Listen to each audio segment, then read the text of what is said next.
Welcome back, everyone. Today I've got some acrylic marker brushes. A lot of people have been asking me how I paint my 3D prints. So I've got a Donatello here, Bowser. I painted Blastoise, different Ninja Turtles here. I'll give you a close-up of these at the end, but I use a ton of acrylic markers. And this set here is probably my favorite just because they have so many different colors. They've worked well. I'm going to open it up, but this is the 80 pack and it's wrapped up in plastic here.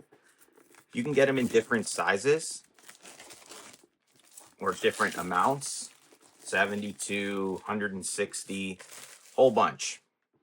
So acrylic marker brushes, and I'll tell you why I choose these. I mean, they do show up kind of messy, but that can be expected with shipping. Now, all these different colors in here, you can see how the pens actually look. You get the nice top tip here, so you can see the colors. I'm just gonna pour them out. We've got tons of them here, tons of colors. You can see right here, a whole bunch. Now I've bought the smaller variations as well, and I've done different things with them. But for example here, I've painted the bottom of this Bowser, this kind of lime color, and you can see, there's a little bit of color offness over there because I was testing out what color I wanted to make that brim. But I've got the color right here, and I'll show you the tip if you can see it. But if you take a look at the tip here, it's like a little brush. And if you're into painting, like me, I love the 3D printers, and it got me into this painting. They go on so nicely, just like that. Really nice. And they give you that effect. It legit looks like paint.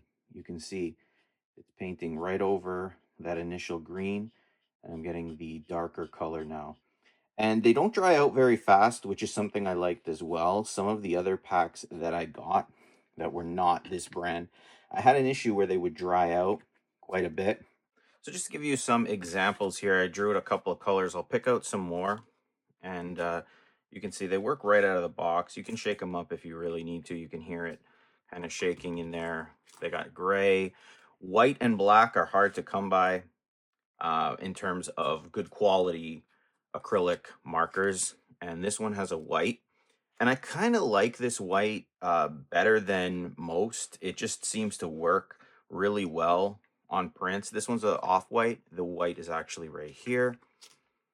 But I like the fact that it covers imperfections. So for example here on this Bowser, you can see like right here, I got some black from the arm, but look at how nicely this will cover over that.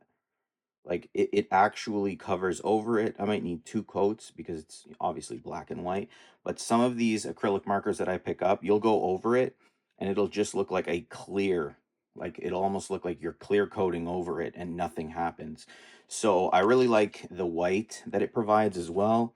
And I don't find too much bleed. Some of the acrylic markers that I've used, they'll bleed through. Like you can see the hands a little bit bled through the black. It's hard to see on camera, but that's what happened. This was actually not my greatest print, but it does a great job. If you're into 3D printing, crafting, or you're just looking for some good acrylic markers, this is my choice. I have used quite a few. I'll probably review those as well, but these are my favorite.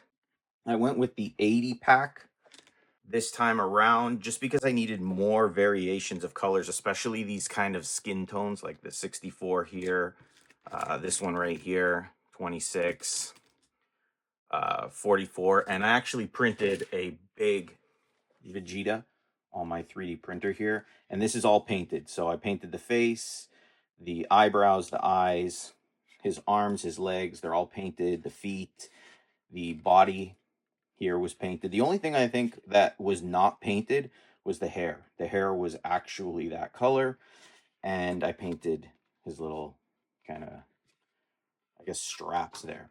But these are my choice. Those printouts, especially like these turtles, I particularly like, where's the Donatello? He's my favorite one that came out. Just, I like the variation of color. He's got a nice dark color to him. And I actually printed him out in pink, and then I painted over it with these acrylic markers, but I gave them all a little bit of a variation of acrylic green and different colors to sort of give them some sort of difference between them. Now, some of the great things about these particular markers, they're quick drying, waterproof. They're great if you're going to do things on canvas, rock, wood, stone, glass, things like that. I use them, like I said, specifically on my 3D prints, but they're soft. The tip is really nice for details as well. I'll show you right here. Look how like clean that tip is, right? So as long as you take good care of them, they're going to stay nice for quite a long time. They're long lasting. They don't have any smell or anything like that. When you open them up, you don't really smell anything. The quick drying is great because if you have to do multiple coats, it's easy to just kind of go over it maybe in a few minutes. And even if you're someone who just likes to kind of write things or do calligraphy, I'm not the greatest writer, but I can just kind of write my name here.